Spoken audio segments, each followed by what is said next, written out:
U sredu sa Bojanom Bilbijom. Politički talk show. Razgovori sa ljudima koji imaju šta da kažu i spremni su da odgovore na sva pitanja. U sredu sa Bojanom Bilbijom. Radio Beograd 1.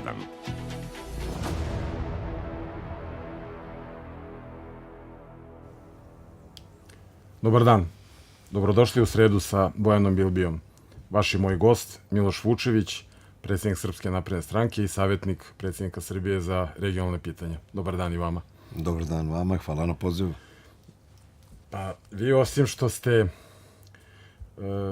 predsjednik Srpske napredne stranke, ipak imate iza sebe bogatu političku karijeru, ali istovremeno i prilično neobičan jedan put. Počeo od toga da ste 10 godina bili gradonačelnik Novog Sada, što vas čini najdugovečnijim gradonačelnikom u istoriji Novog Sada, ali ste bili i ministar odbrane, a zatim predsjednik vlade Srbije i po mnogim ocenama, i da kažem gotovo jednoglasno, ste veoma dobro radili taj posao i onda su se dogodili tragični događaji u Novom Sadu na željezničkoj stanici, a onda je jedan vrlo neobičan incident koji je, nakon koga ste podneli ostavku, kao jedan visokomoralni čin, što su vam čak i politički protivnici priznali, i negde opšta ocena je bila da vi niste morali još da podnosite ostavku, što je znači i prvi put da se desi u istoriji Srbije da bilo ko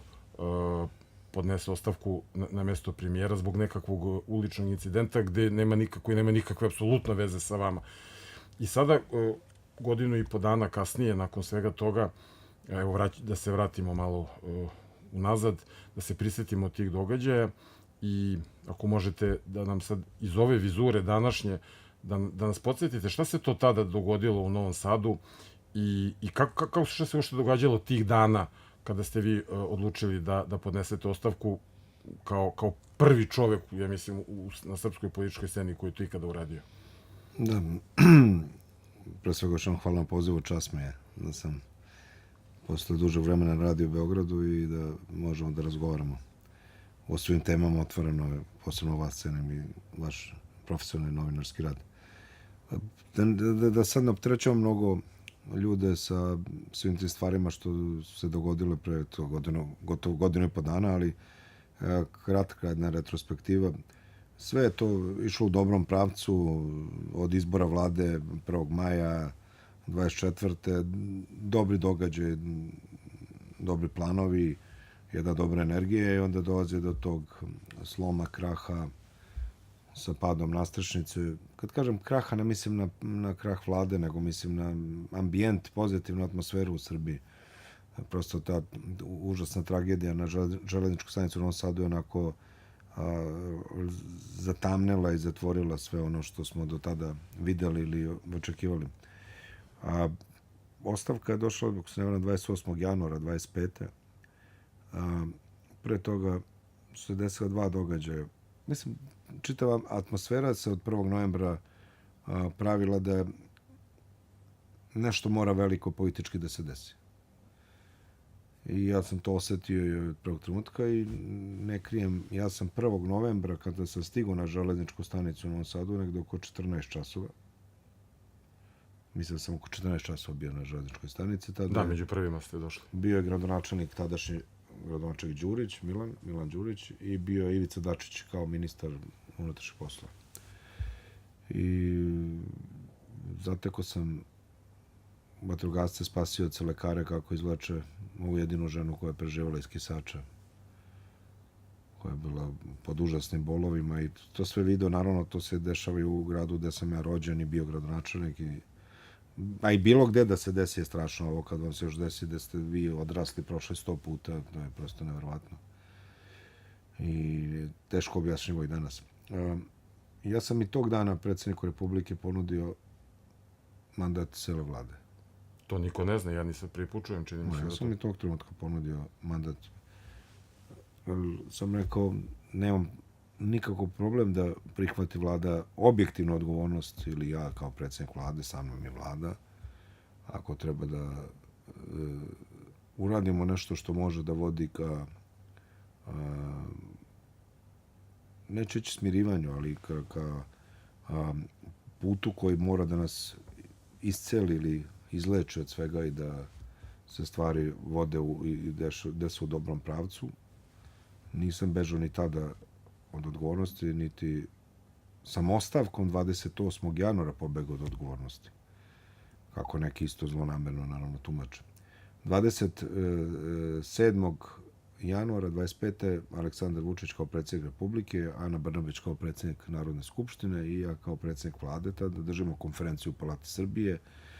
Aleksandar Vučić prikazuje sve one stvari koje su urađene, ispunjene od onih osnovnih studentskih zahteva iz decembra, ako se ne varam, 20. ili kraj novembra 24. početkom decembra 24. I prosto taksativno nabraja šta je sve objavljeno, koji su dokumenti dostupni, šta je stavljeno na sajt, kako građani... To nikoga nije posebno ni zanimalo, ako mogu da primetim. primetim. Što se iza svega krila politika, što je Vučić i tvrdio sve vreme, iako deo ljudi i oko njega i oko nas nije mislio da je to politika, no zaista da ljudi, ti koji su to definisali, se bore za neku pravdu, istinu, rad institucija. Evo i današnje vreme nam pokazuje da to nije bilo tako, nego ih je interesovala čista ogoljena politika i političke funkcije. I mislim da tu više niko nema dilemu, pošto smo od toga da nas interesuje pravda došli da nas interesuju izbori. 27. mi pozivamo na dijalog. Pozivamo da se spuste strasti. Ja apelujem u dogovoru sa predsjednikom Republike ka pristalicama i simpatizerima, članovima SNS-a, da se isto spuste sve tenzije. Iako su naši bili izloženi napadima i raznim maltretiranjima, kažemo ljudi, ajde da spustimo tenziju, da idemo ka dijalogu, da spuštamo strasti, da se kroz razgovor dođe do izlaza iz cele situacije. Tu noć, 27. na 28. I onda je pala noć nad Novim Sadom. Tako je, pala je noć. I ja ustajem, mene budi telefon. Možda i pre 7 ujutru. Pre 7 je to bilo. Dobijam poziv i kaže, desilo se to i to u Novom Sadu. I to baš na mestnom odboru Bulevar, gde ja živim, to je moj kraj grada. I čujem da je došlo do tuče, da je neka devojka povređena od blokadera, studentkinja neka, da su je povredili naši, šta se desilo, kako se desilo. Naravno, posle se utvrđuje da su oni i tu noć blokadere dolazi i napadali naše prostorije i da smo mi imali ljude koji su branili prostorije, njih 4, 5, ne znam nija koliko, ovih je bilo mnogo više blokadera i da su oni u tom nadgurivanju krenuli da se vijaju tu po tom kvartu i da je došlo do fizičkog obračuna. Pri tome ta devojka koja je fizički prilično snažna, vrlo visoka, krupna, nije, da ne znam, mišljamo sad baš neku devojčicu od 15 godina sa 40 kg, vrlo je snažna žena u pitanju, se fizički isto obračunavala, nije ona bila pasivni posmatrač, ona je aktivni učesnik u toj tuči. Aktivni učesnik u toj tuči. I sad je ona prilikom nekog pada tamo povredila bradu, naravno oni su to odmah sve promovisali kako već znaju to da promovišu, govorimo o blokadaderima i ja vidim da je to... Ali čekajte, rečeno je da su nju udarili bejzbol palicom. Ma nije ona udarila bejzbol palicom. I da je slomljena vilica. Ona je u nekoj tuči, guranju, nadgurivanju, pala i padom je povredila, odnosno prilikom pada je povredila bradu. Povredila, ne slomila. Pa ja mislim da nije slomila bradu iz jednog prostog razloga, pošto smo je videli 1. februara. 3 dana kasnije. Na mitingu u Novom Sadu. Da. 3 dana kasnije. 2 dana. Da, 3 dana. 3 dana kasnije. 3 dana kasnije. 28. ovo je 29. 30. 31. 1. 4 dana, nije bitno. Vidimo je bez zavoja, bez čega tamo. Ona je na mitingu, pa imate slike njene. Ona je na Mostu Slobode, tamo raskrsnici od Narodnog fronta i bulevara Oslobođenja. Ali to ja već podnosim ostavku. Ja to jutro donosim odluku da je to kraj, to se opet desi u Novom Sadu. Vezano je za moju stranku. Vezano je za ono što nije urodilo plodom, a mi smo pozvali Vučić, Ana Brnabić i ja da se spuste strasti. Ja sam okrenuo Aleksandra, rekao, molim te, predsjedniče, za sastanak hitan. On me je primio odmah to jutro, ja sam otišao kod njega, rekao sam, donosam tu odluku. I nije me terao da on podnose sve. Ja ne bih verovao koliko se to izmišlja, koliko izmišljaju ljudi koji ne znam što su politički protivnici, nego ljudi umišljaju mnoge stvari. Mislim, to je Vučić te naterao, jer si ovo rekao, morao si, pa neko, ti si žrtveno jagnje. Nisam bio nikakvo žrtveno jagnje. Ja sam donao odluku, jer sam osetio da sam došao do zida. I da ja u tom trenutku više ne mogu da ništa dobro uradim i da isporučim dobro za državu. I da sve ostalo bi bilo političko silovanje. Tako sam se ja sam tako osjećao. To je moj bio osjećaj.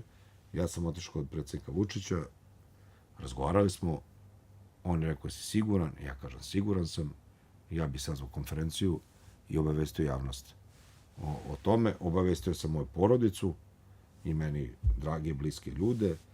Oni su svi bili šokirani i mislim da nisu stigli ni da reaguju, ni da kažu ni da, ni ne u vjerovatnu šoku šta se desilo. Ali imate nešto što ja sam pričao, ali to nije medijski bilo atraktivno. 2 dana ranije, 26. januar, ja sam na nekom stranačkom skupu, mislim da se selo zove Radenkovići. Nalaze se u mačvanskom delu, ali pripada gradu Sremskoj Mitrovici. Bane Nedimović i ja smo domaćini i ja odatle idem kod mog prijatelja na slavu, on dočekuje slavu Svetog Savu, porodične slave, od Uskoka iz Crne Gore, iz okoline Šavnika, i idem na slavu uveče da bi meni na putu bio isečen, preprečen balvan. To su neki posle blokaderi. Dosta je to tiho prošlo. Mislim da su dobili samo prekršenu prijavu, iako je to bio očigledan pokušaj ubistva ili nekog povređivanja. Iz okoline Bogatića, mislim da su oni došli, da su to nije neko od udruženja Kokanovićeva, ne mogu više setim. Pa to su oni što su upadali u opštinu tamo. Oni su čuli da sam tu i znali su kojim se ja putem vraćam za Novi Sad. I isekli su taj balvan koji je noću bio nasred puta. Nekom tamo lokalnog puta, nije to autoput, to je lokalni put. Sva sreća, ovi momci moji iz Kobre su to videli, pa smo mi to mogli da eskiviramo i da niko ne nastrada. Ja kad sam to sve sabirao, naravno i da dodam da moj sin doživljava mlađi, prvi progon u školi je krenuo od napada na mog sina Danela u Jovinoj gimnaziji. Sve to kad sam sabrao, ja sam vidio ljudi, ovo ne vode nikuda. Mislim, to je sada napravljena atmosfera da neko mora da podnese neku političku cenu. Ja sam razgovarao sa Goranom Vesićem, on podnosi prethodno ostavku. Mislim da Imo Mirović, njih dvojica podnose ostavku i ja tada donosim odluku da podnosim ostavku, odnosno da pada vlada i da vraćam mandat predsjedniku Srbije. Činjenica je da ste tada postavili zaista najviše te moralne standarde, kao što sam rekao, neviđene do tada, i takođe je činjenica da ste tim svojim činom značajno doprineli relaksaciji te situacije u društvu. Pokazalo se da naprosto nije tačno sve ono što se govorilo, prosto vi ste dokazali to svojim činom, da ste vi nekakvi ljudi kojima je samo stalo do vlasti, do tih funkcija. Pokazali ste da, naprotiv, da ste na neki način svoju političku karijeru prosto žrtvovali zarad te stabilnosti u zemlji, što je bilo izuzetno važno. Ali samo bih vas još jednom pitao za ovaj slučaj.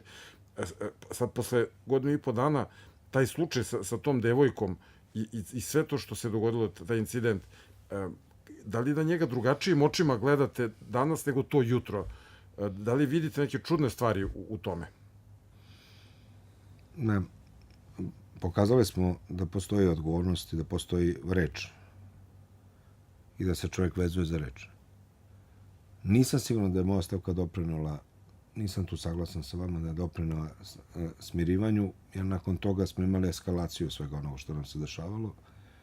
Od 15. marta, pre svega preko Vidovdana, znači fingiranje zvučnog topa, a da ne kažem, pre 15. marta pokušane novosadske terorističke grupe za pripremu državnog udara i navijanje za vojni puč. Grupa Mile Pajić koja je posle prebegla u Hrvatsku.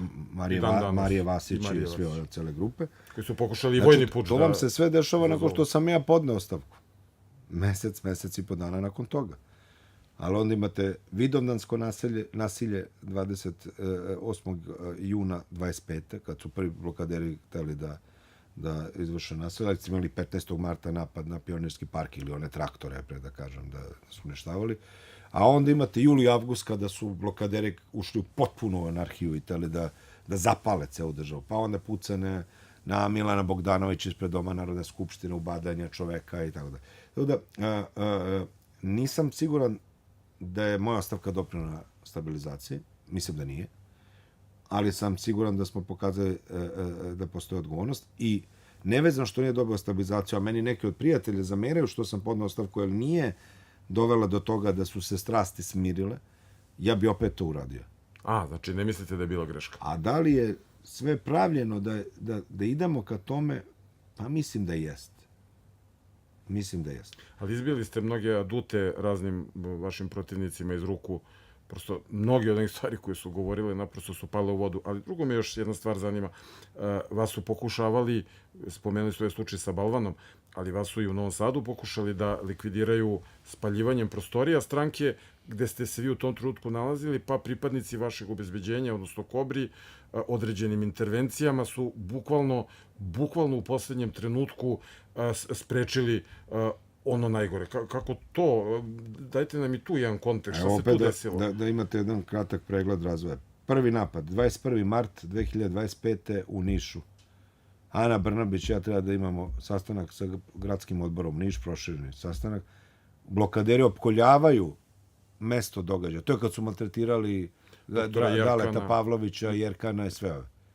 Ana Brnabić, ja ne uspevamo da dođemo uopšte tamo. Policija nam ne dozvoljava da dođu. Na čudan način tada policija dozvoljava blokaderima da opkole mesto sastanka Srpske napredne stranke i da se desi onaj linč i progon koji smo posle svi, nažalost, mogli da gledamo. Drugi napad, 8. maj, isto prošle godine, Markovdan. Ja sam kum, kako god hoćete, domaćin, kako se gde već kaže, slave grada opštine Kula, na poziv tadašnjeg gradonačelnika. Ulazim tamo, blokaderi opkoljavaju crkvu. Prekidaju liturgiju. Sveštenstvo izlazi, opominje blokadere, kaže, nemojte to da radite, liturgije u toku, praznike, slava, oni zvižde sveštenicima, vladiki, kako god. Sprečavaju me da položem venac na spomenik oslobodiocima Kule i tako dalje. I tada, što je bilo možda lekovito za nas, smo tad videli kakvo je stanje u opštini Kula i mogli da se bolje pripremamo za dolazeće izbore. Verovatno da ja tada nisam otišao u Kulu i da mi se to nije pripremalo. I sad vam kažem, u tome učestvuje deo tadašnjeg policijskog rukovodstva u opštini Kula, jer su sve vreme bojkotovali saradnju i sa strankom i sa Kobrama i imali informacije šta se sprema i nisu preduzimali rad. Uzgled videli smo takve i u Novom Sadu, ali da ne skreće I onda dolazimo do ovog događaja o kome vi pričate, 13. avgust 25. Dan ranije imate nasilje u Vrbasu i Bačkoj Palanci Vrbasu, kada traje bukvalno ulični rat celu noć u Vrbasu. I to je 12. avgust, prošle godine. 13. avgust, oni napadaju naše prostorije, prvo u Stražilovskoj centru grada, mi odbijamo tamo napad i onda dolaze na Bulevar Oslobođenja, gde sam ja, gde je moj stari sin Mihajlo, bila je Adriana ministarka sa mnom i još par stotina naših prijatelja i drugara. Ja odgovorno tvrdim da je tad postojala izdaja od strane dela, da li policije ili žandarmerije, koja se povukla i dozvolila blokaderima da nama priđu sa zadnje strane, jer te prostorije imaju prednji i zadnji ulaz u zgradi, i da sa zadnje strane izvrše taj ključni napad gde su hteli da nas pale. Oni napred nisu mogli da probiju ljude koji su branili prostorije. Bilo je ranjenih na desetine, stotine. Ali nisu uspeli da probiju. Oni tada dolaze sa zadnje strane, policija se pomera, pušta ih da dođu sa zadnje strane, pravdaju se da nemaju dovoljno pripadnika i kreće napad. Ja se od tih vrata nalazim 2 metra. Evo, kod do vašeg vrata u studiju. Bukvalno toliko. Tu je bio pokušaj, naravno, da se ubace vaklje, molotovljevi koktele, da se zapoje. I da nije izašlo jedno 20-30 momaka iz stranke i 10 pripadnika Kobri, to bi se vjerojatno završilo sa velikim brojem ljudskih žrtava. I da pripadnik Kobre nije ispalio taj upozoravajući metak, a da radi se o specijalnim pripadnicima, odnosno specijalnim jedinicama vojske, našim specijalcima vojnim, koji nisu obučeni da vode ulične ratove protiv sopstvenih građana i naroda. To nije žandarmerija ili interventna policija ili brigada policije koja je zadužena za utakmice, mitinge i ne znam ja šta. su ljudi koji brane državu tamo da je bio najteže.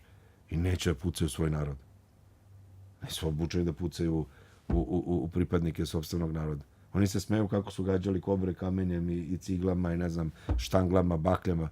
Oni nisu ljudi da su teli da nekog povredili bi.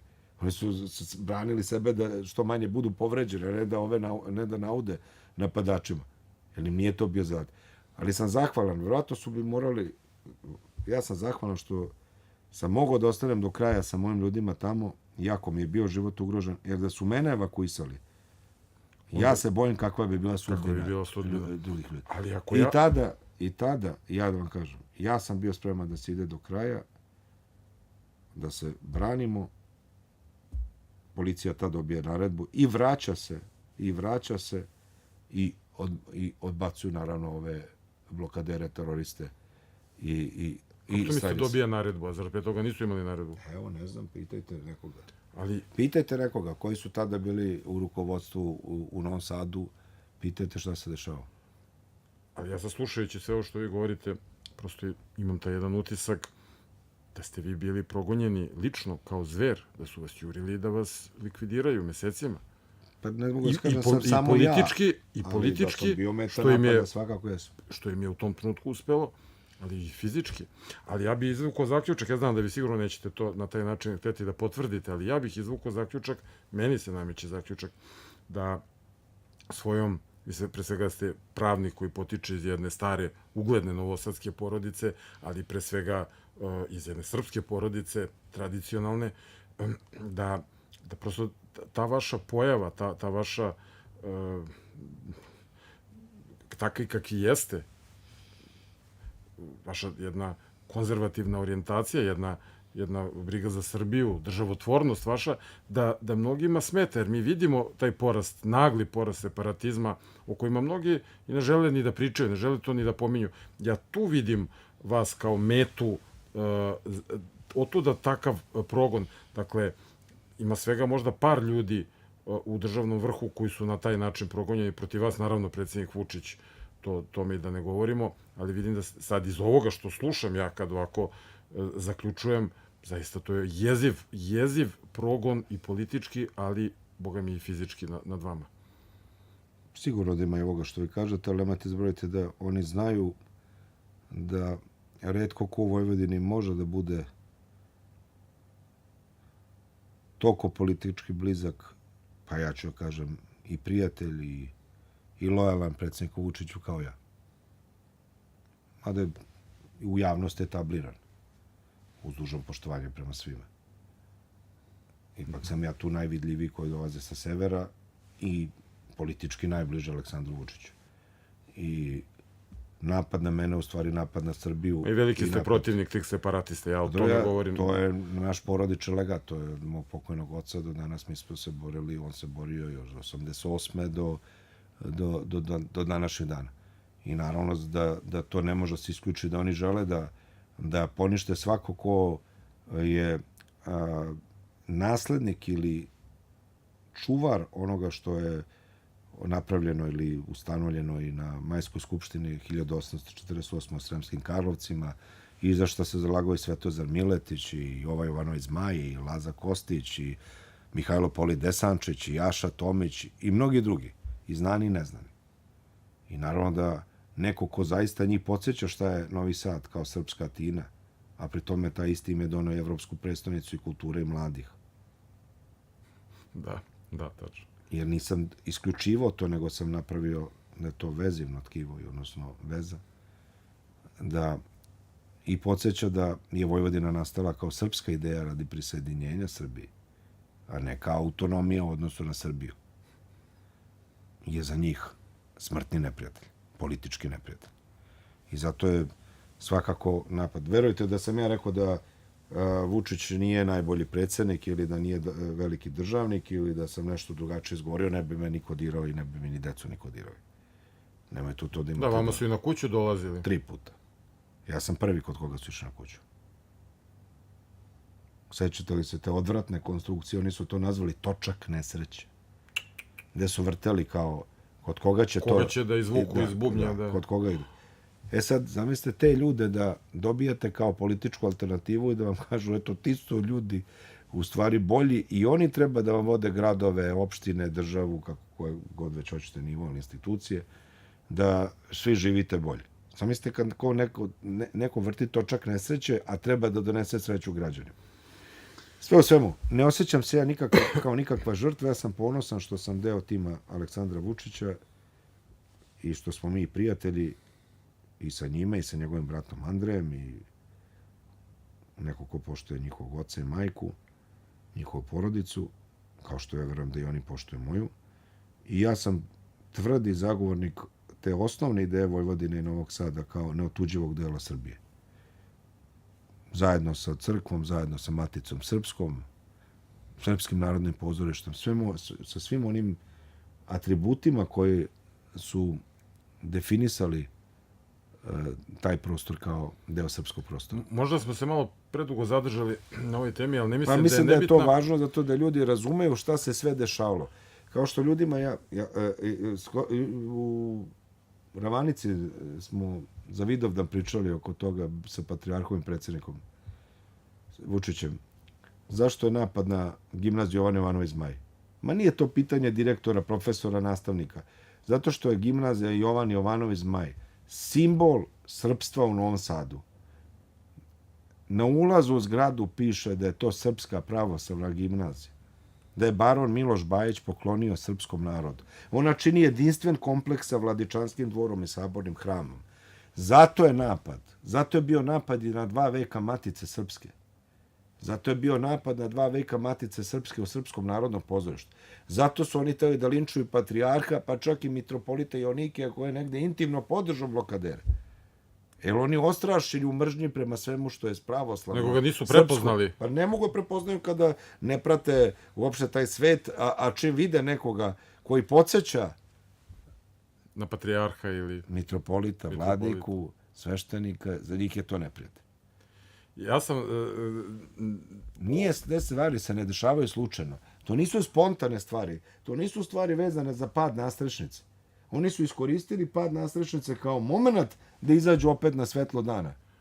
Otvorio sam tu temu koja, evo, daleko nas je dovela i dosta smo i dugo se time bavili, zato što sam teo da napravimo u kontekst jedno poređenje sa tim slučajem koji se dogodio tim incidentom, kada je devojka povredila bradu, kažete u padu, zato što imali smo i laž o zvučnom topu, koju sad tek vidimo šta se tu zapravo, koliko se lagalo, pa smo imali i navodno poginunog, ubijenog dečaka u Valjevu. To je 14. avgust, to je dan posle Novog Sada, kada spaljuju prostorije, mislim čak i deo opštinske uprave, ne znam, Da. I onda vam na ovim tim tajkunskim televizijama šifrovanim, oni objavljuju da, kako oni saznaju, da je 16-godišnji dečak prebijen od strane policije završio ubojica. Da bi posle toga išao aneks vesti, informacija dana na društvenim mrežama, kako se pojavio, da je dečak preminuo od... Tako, onda se proširila društvenim mrežama, ali inicijalno je bila na medijima. A to je moment koji možda zbog toga izbije građanski rat. Gori vam država tad. Imate 3 dana opšteg rata praktično. Pa i zbog ovih, i zbog zvučnog topa, i zbog ovoga što je dogodilo u Novom Sadu, takođe vesti koje treba posluže kao kapisle, okidač za nešto. I kad ste govorili o ovima, kako vas opkoljavaju tamo, pa vam prilaze sa zadnje strane, pa kao da se sprovodi neka specijalna operacija, kao neka vojna operacija. Vojna operacija. Mislim, nije vojna, ali... Nije vojna, ali po pravilima neke vojne struke. Interesantno je, posle su mi svedočili ovi momci iz stranke mlađi, neki deka iz komšiluka tu na Bulevaru Oslobođenja, gde su nam prostorije tog odbora, nam je rekao, vidjet ćete, ovi će vam prići sa leđa, sve je pripremljeno. Tako? Da, dan, dva pre toga ima svedočenja da ima koje deka živi tu u tom zgradi, komšiluku, ulazu, koji kaže, vidjet ćete sve pripremljeno, oni su tu bili, obišli su sve, oni se spremaju da vam priđu s leđa. Oni su spremali to sve. Oni su spremali da pobije ljudi.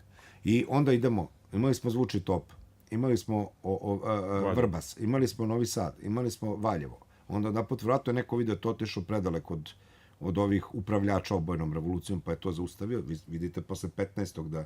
avgusta to onda traje. Onda staje.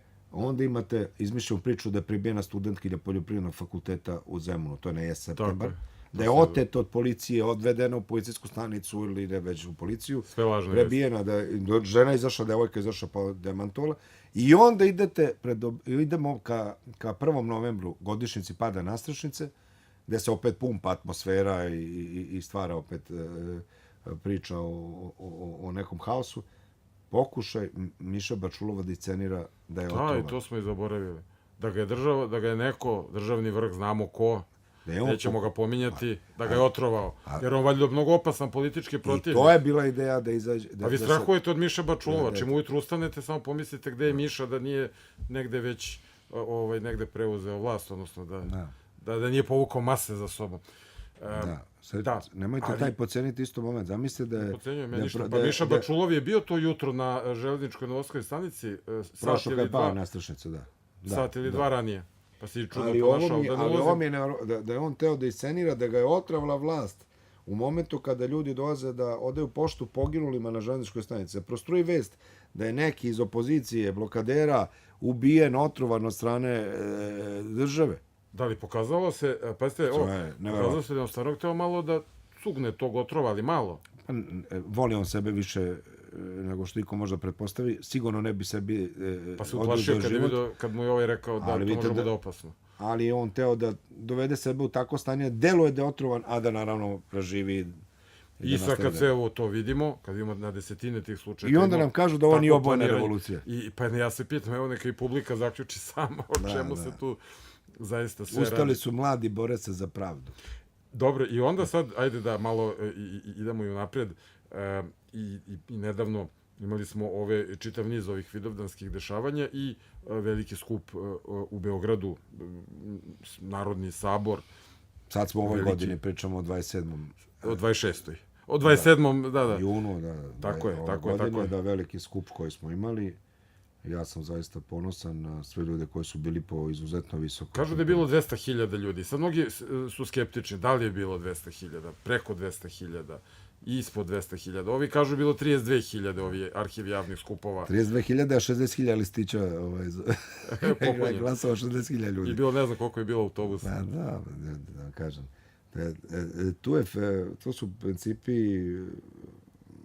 brojanja vrlo jasni. Imate površinu puta broj ljudi koji može da stane tu, plus naravno snimke iz vazduha, drona, sve jasno, i naravno policija može da uvek utvrdi broj autobusa koji je ušao na teritoriju grada, kola, sve to proverljivo. Evo ja nemam problem da oni budu u pravu da nas bude 30.000, ali imaju ozbiljan onda problem, neće moći da objasne svojima kako smo mi dobili, ne znam, 100 struko više glasova na izborima nego što oni tvrde da nas ima na skupovima. Ja nikad to ne bi radio na njihovom mestu to što rade. Time što podcenjuju i omalovažavaju protivnika, u stvari sebe onesposobljavaju da budu politički konkurenti. Ali ako je to njihova priča neka, ja mislim da je bio veličanstven skup i bio je ogroman broj ljudi. Ja lično nisam bio nikad na većem političkom skupu i ne znam da SNS, mislim da nikada SNS imao toliki skup, kad kažem ne samo SNS, ali i SNS kao jedan od organizatora. Da, to nije bio skup, samo SNS. Ali meni je impresivnije od broja ljudi koji je zaista bio ogroman, atmosfera koja je vladala. Znači, to je bila jedna, ja ću kažem, u dobrom smislu, u dobrom kontekstu, karnevalska atmosfera. Za razliku od ranijih skupova, evo ja sam bio i naravno i u aprilu 25. godine, pred Uskršnje kad smo imali na Vrbicu, na Lazarevu subotu, veliki skup. Tada je bilo mnogo to napetije. Ja sećam ja sam pešačio od BIP-a sa Srbima sa Kosova i Metohije kroz kralja Milana, srpskih vladara, pa do platoa ispred Narodne skupštine. Tad su nas, recimo, kod zdanja stare skupštine, odnosno tu u kralja Milana, blokadere gađali flašama. Gađali Srbe s Kosova i Metohije flašama. Sad je to bilo potpuno opušteno. Ljudi su bili, ja sam bio na terazijama, u tom delu sam bio sa ljudima, opušteno, ljudi su bili srećni, veseli i na toj visokoj temperaturi. Jeste, opustili su se malo ljudi, nema više te osjeća se da su ljudi skinuli i to nametnuto breme koje su blokaderi postavljali ili zidali, da su ljudi prodisali, da je ljudima dosta blokada, napada, terora i stvari koje nas ne vode u normalan život i, rekao bi, život koji je bolji, kvalitetniji. I da neće više to da trpe. To je moj prvi utisak od svega skupa. Naravno, to je sada ambijentalno. Važne poruke su izrečene ili kazane od strane Vučića, koji je bio glavni govornik, i od ciljeva, od onog što je urađeno, od priznavanja grešaka na našoj strani, što može samo da veliki državnik, veliki lider kaže. Ne da priča samo uspesima, ne kaže gde smo i grešili. Da, nego pomenuo te greške. Apsolutno. I da kaže što očekuje od stranke koja je, da kažem, njegova porodica da mora da menja, da se ispravlja i da se drugačije uradi.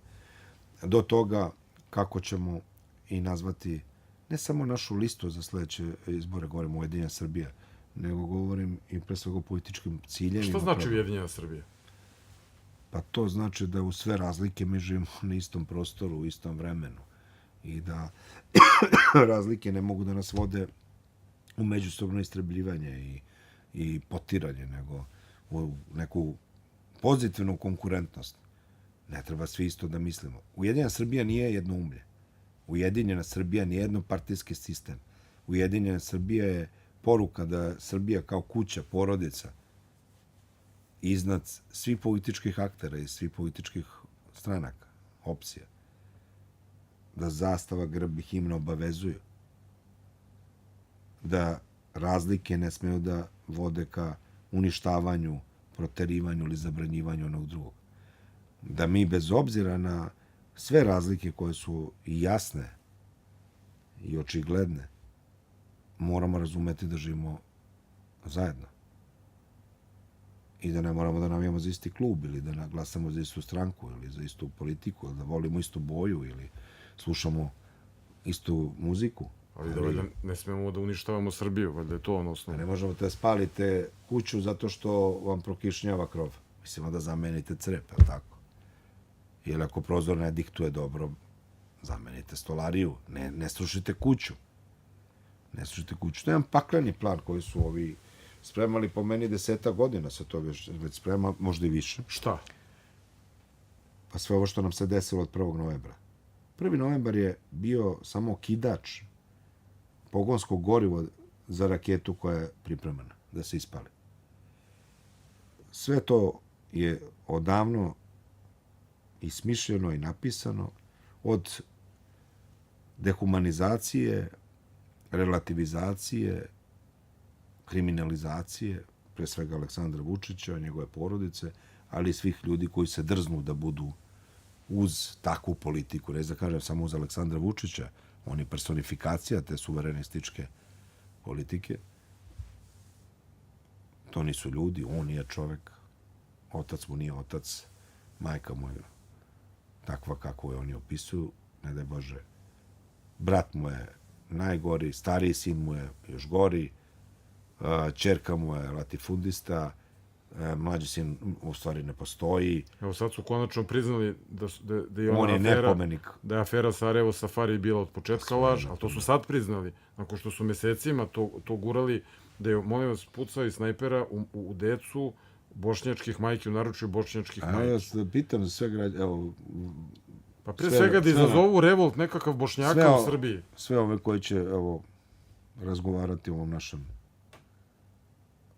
otvorenom dijalogu ili razmišljati. Evo, zapitajte se svi. Ja bi mogao sad da iznesem na desetine i desetine argumenta da vam pokažem da je Vučić čovjek od krvi i mesa, sa vrlinama i manama, sa emocijama kao što je svi imamo, sa 1001 dilemom, s tim što je on na poziciji da donosi najteže odluke i mora prihvati najveću odgovornost. Ali da ne bi sada, neću kažem trošio vreme, ali da ne bi o tome pričao. Evo, nek se svako zapita, a zašto baš ti napadi uvek krenu iz Zagreba ili određenih nemačkih medija, a onda se preuzima na Sarajevo, pa deo Podgorice, Prištine? A zašto uvek, kad god se mi, neću kažem približimo, ali relaksiramo odnose sa Bošnjacima, što u Srbiji, što vezano za Bosnu i Hercegovinu, uvek se pojavi tekst ili natpisi tipa Sarajevo Safari. Zapitajte se zašto nam uvek sve kreće iz Zagreba, onda preuzima Sarajevo, deo Podgorice, pa Prištine. Zapitajte se zašto se kriminalizuje Srbi na Kosovo i Metohiji. Zašto je deo i ovde javnog mnjenja ko to prihvatio da su Srbi na severu Kosova i Metohije organizovana kriminalna grupa. Pre svega jedan deo političkog diskursa. Pa meni inače čudi, to je Kurtijeva retorika. Ali imate ljudi koji u parlamentu Srbije isto to govore, a nisu predstavnici albanskog naroda. A nemojte da... Pa i na ovim skupovima neki to Evo, nemojte da se vodite k tome da li vam je neko drag ili nije drag, da li je visok ili nizak, da li je deblji ili mršavi. Samo se zapitajte zašto to neko radi. Ama čuli smo i novinara ovih blokaderskih medija, juče prekjuče su to pitanje postavili predsjedniku. Da žandarmerija navodno čuva Kako kažu kriminalce? kriminalce, pa to Kurtiju tako zove. Ali ne smo čuli zašto su kriminalci, po znacima navoda kriminalci, pa oni su kriminalci zato što ne priznaju nezavisno Kosovo. Pa nisu oni išli u pljačku banke. Ili nisu išli na neču kuću kao što su drugi išli. Ali kada smo pomenuli skup... Nego su branili Srbiju na Kosovu i Metohiji, odnosno Pa vidimo Srbiju da na ih Kosovu. je pohapsio Kurti, mnoge Srbe sada za Vidovdan, koji su došli i pevaju srpske pesme. Možeš misliti taj zločin? Neke su i poubijali, da vas podsjećam. A tako, trojicu u Banjskoj. Da, je govorim sad, pre 2 dana, 3, je pohapsio Srbe koji su pevali srpske pesme. Na Gazimestanu. Na Gazimestanu, A da. prethodno je hapsio direktore škola i domova zdravlja. Centara za socijalni rad. I svi ćute, nikog to ne zanima. Ali kada smo pomenuli sam Vidovdanski skup ovde u centru grada, vi ste ponovo došli na svom motoru, ajde malo samo da jednu malu digresiju napravimo. Vi se češće dolazite na te skupove. Ja se sećam, vidio sam vas lično u Požegi kada je bilo otvaranje autoputa, pa još ste bili na nekoliko. Dolazite kao motorista, kao bajker i dovodite svoje prijatelje bajkere i vidimo da pre svega ima mnogo bajkera koji podržavaju vašu politiku, ali vidimo i vas i to je malo neobično, zaista je neobično da vozi. I onda ste rekli, to je moje pitanje, da vi zapravo od mladosti, da ste vi strastveni zapravo bajker, pa ta crta, ta neka dimenzija vaše prošlosti mi je posebno ovako zanimljivo. Od kad vozite motor? Koji su vam motori? Imam ja veće strasti od vožnje motora, to je svakako sport, fudbal, pre svega je delimično košarka, a onda i ribolov, ali ovo je možda ovako najatraktivnije medijski. A vozim motor od 14. godine, kad sam mogao onaj prvi Tomos da vozim, pa onda sve dalje kako se razvijalo. Onda je bila jedno vreme pauza i mislim da mi je to dobra bila pauza kada sam krenuo formiranje porodice, jer za te veće i ozbiljnije motore bolje da ste životno zreli, rekao bi. Drugačije ja to vozim sa 52 godine nego neko sa 22 godine.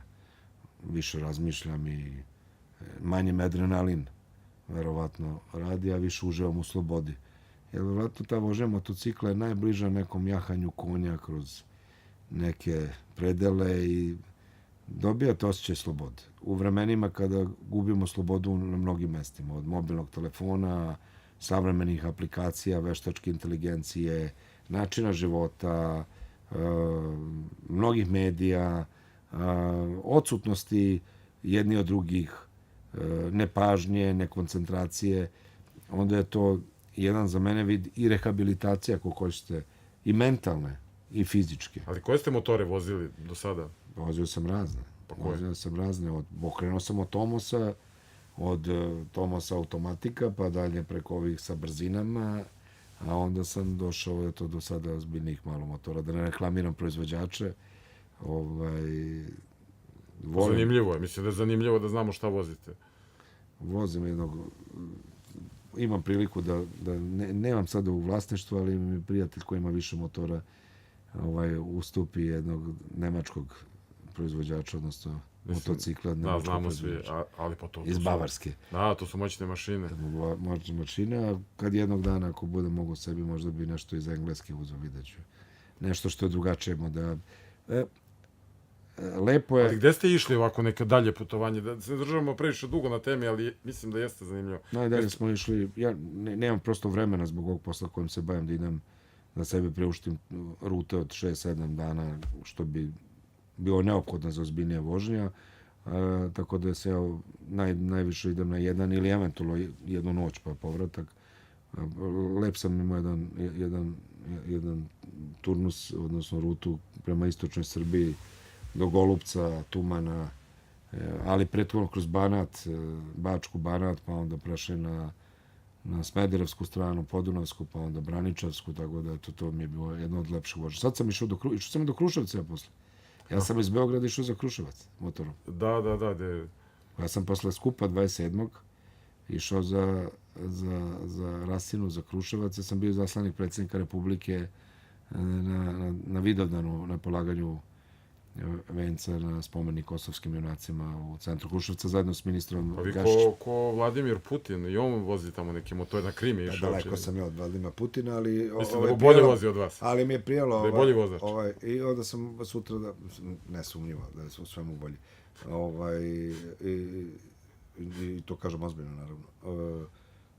Onda sam sutra... Pa svakako iskusniji. Sutra dan sam mogao da se malo provozam i kroz Pomoravski deo i deo Šumadijskog okruga. Sam se vraćao iz Kruševca na Ćuprijski deo, odnosno Ćupriju, Ravanicu, a posle malo obišao i Aranđelovac i Lajkovac i Lazarevac, pa gore kod mene na sever. Da se vratim malo i na ove političke teme. Ozbiljnija tema.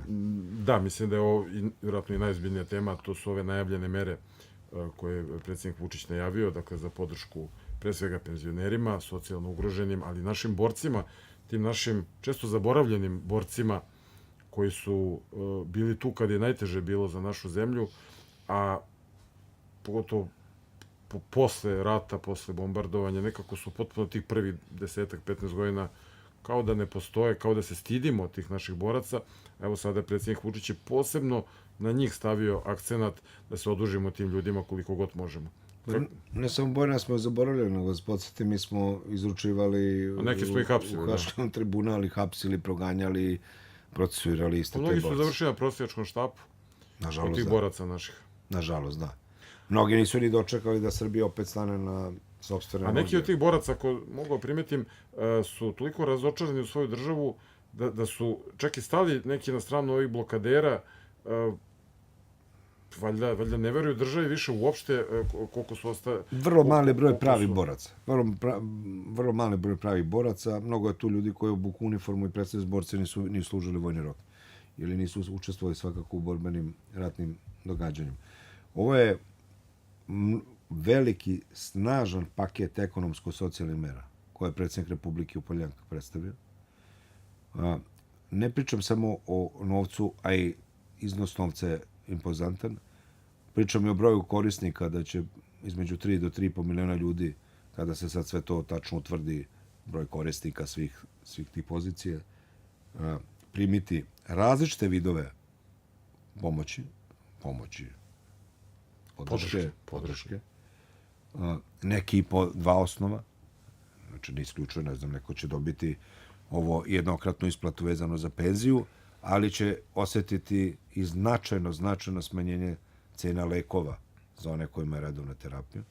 Tako da, mislim da je važno da je predsjednik i vlada sad izvršio jedno kategorisanje penzionera u odnosu na visinu penzija, da ne idemo uvek linearno. To se nikad niko nije usudio, skroman sam da primetim. I to je jako pravno, tehnički teško da uradi.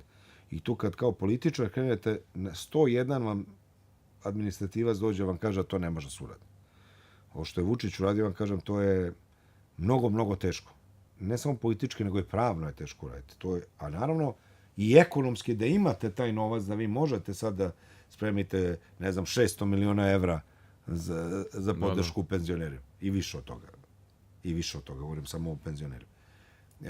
I mislim da je jako važno što je izvršila kategorizacija, znači penzionera sa tim najnižim penzijama, da će oni dobiti najveći iznos, 35.000 dinara, a onda ovi koji imaju, dakle, srednji nivo penzija 27.500 i onda oni sa najvišim penzijama iznad proseka 20.000 dinara.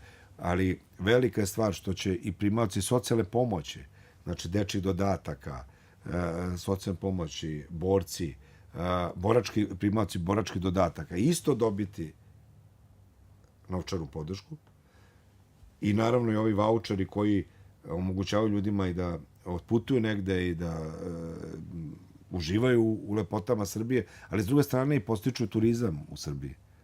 Znači, To na čemu je Mađarska inače procvetala, upravo mađarski I turizam. naravno dolazimo do ovog dela koji je za mene zaista fascinantno važan, a to je pitanje lekova, odnosno cene lekova. I pitanje terapija, odnosno primjene novih protokola za najteže oboljenja. To je prava briga države o građanima. Ja bi na to nadovezao isto i činjenicu da nas čeka mnogo dinamičnija aktivnost države po pitanju mobilnih ambulanti u malim sredinama, gde nemaju ljudi domove zdravlja, ambulante, gde su mahom staračka domaćinstva. I mobilne apoteke. Mobilna, To je tek čudo neko neviđeno. Ja to...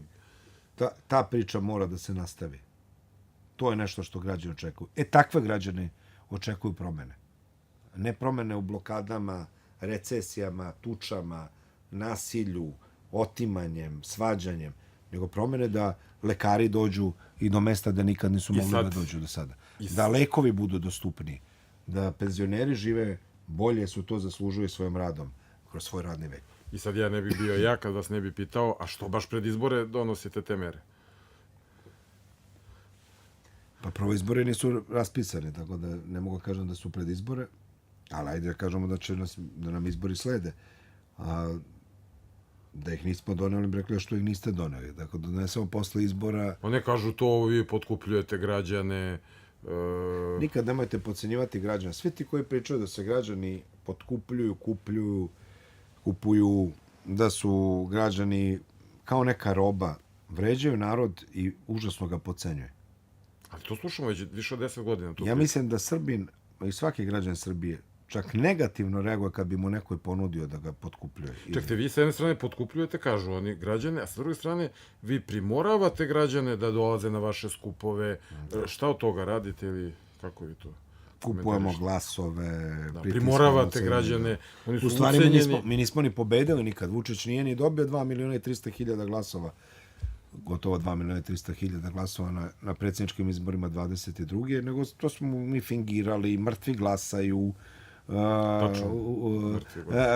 neprecizni birački spiskovi, fingiranje izbornih rezultata. Bugarski voz, turski voz, ne znam ja kakav je. 1001 razlog za one koje gube, samo da ne kažu da su oni krivi za sopstveni poraz. Ili da ne potraže krivicu u sopstvenom. Ali jednu stvar moram da se vratim. Naravno, sve su gluposti. Ljudi, samo da kažemo, kako mislite neko da ubacuje listiće ili da skrade na izborima, kad imate desetine i desetine članova biračkih odbora i posmatrača koji vam sede na tom biračkom. Ima više, mislim, iz opozicije nego iz vlasti. Kako to neko zamišlja da neko može da ubacuje negde nekakve listiće ili da mrtvi glasaju ili ne znam šta se dešava? Ali ja moram da vam kažem, kao i građani koji imaju i roditelji čiji su penzioneri, zaista 600 miliona evra je zaista jedna impozantna... U ovom trenutku, kada se sve dešava u svetu što se dešava. Da, kada ovi drugi smanjuju penzije i davanja i sve živo. Imamo tu dva... Kad imaju negativni ekonomski rast u Evropi. Dve važne činjenice.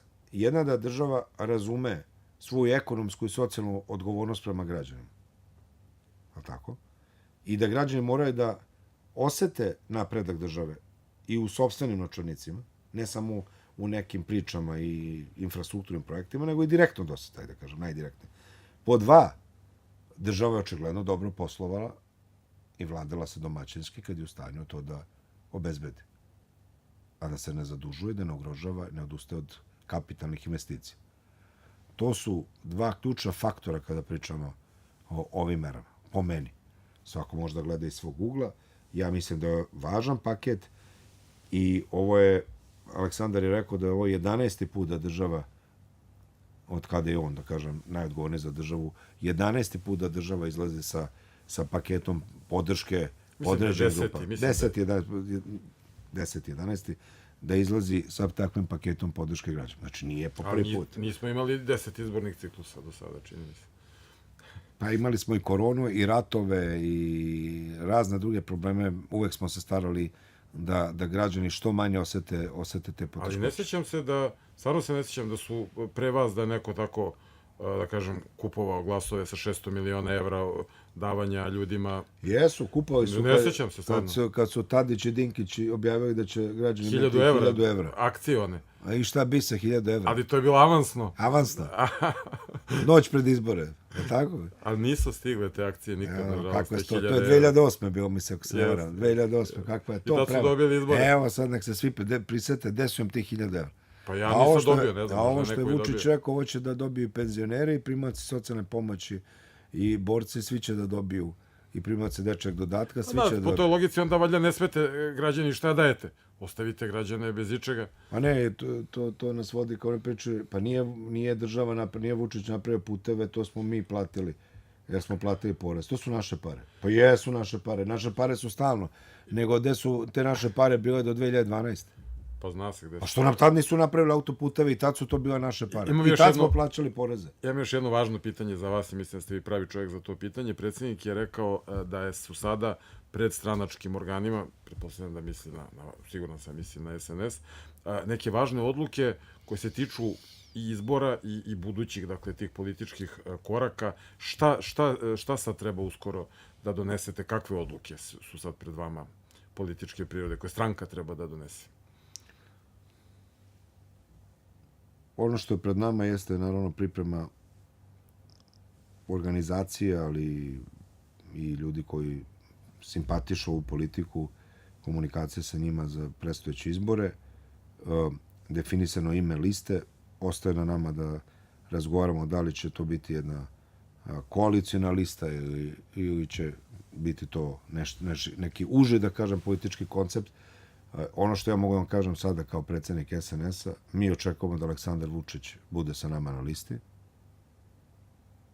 To je otvoren poziv i mi čekamo njegovu konačnu odluku.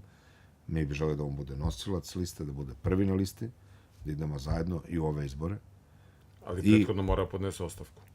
Ja neću da ulazim u tehniku u ovom trenutku šta će on da radi kao predsjednik Republike. Ja vam govorim oko parlamentarne liste.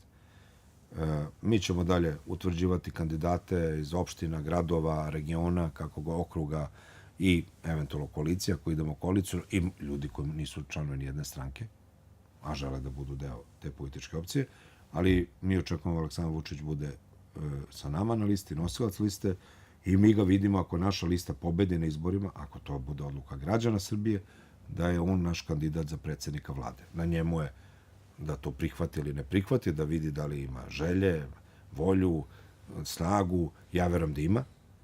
Ja pre svega mislim da ima znanje, volju, energiju, hrabrost, iskustvo veliko da to radi, ali taj poziv je apsolutno otvoren i javan, mi to ni ne krijemo. Sve ostalo ne bi mogao da vam kažem, zato što ne bi bilo fair da pričam pre nego što pričamo u stranci o tome. Znači, da li će biti koalicija sa jednima, drugima, trećima, neće biti koalicija, kad će biti izbori, mi o tome ne odlučujemo na stranačkim organima, to je pitanje za predsjednika države, vladu i koji će koraci već ići, da ne opterećujemo mnogo ljude sa tehničkim detaljima, ali očekujemo izbore na jesen. Ali planirate jednu širu koaliciju da pravite? Spremni smo o tome razgovaramo, ali ne mogu da kažem da je to nužnost. I tu opet neizostavno pitanje, kada predsjednik podnese ostavku, što je već više puta najavio, između ostalog prvi put baš u ovoj našoj emisiji ovde, tada će se naravno otvoriti pitanje potencijalnih predsjedničkih kandidata. Tu se naravno tradicionalno uvek spominje i vaše ime. Jedno smo pričali pre nekoliko meseci, niste hteli mnogo o tome da pričate u jednom intervjuu koji sam za Politiku radio, niste hteli tada. Kako sad gledate na to pitanje vaše potencijalne kandidature? Kandidovat ćemo kandidata, čoveka, osobu koja je prvo dostojna te nominacije, koju građani Srbije mogu da vide kao dobrog domaćina i dobrog predsjednika Republike, i kandidovat ćemo osobu koja možda pobedi na izborima. Da li je to član stranke, vanstranačka ličnost, muško ili žensko, ne mogu vam kažem, i verujte da o tome tek treba da razgovaramo. Niko od nas nema pravo na sujetu i taštinu da bi sputavao put koji nas vodi ka pobedi. Niko. Kogod bude tako postupao ili tako razmišljao, on ne razume odgovornost i ne razume krajnji cilj. Gospodine Vučeviću, ja vam se puno zahvaljujem Hvala vama. na ovom gostovanju, Bojana, čast mi je bilo. I zadovoljstvo. a mi se ponovo vidimo u sredu sa Bojanom Bilbijom.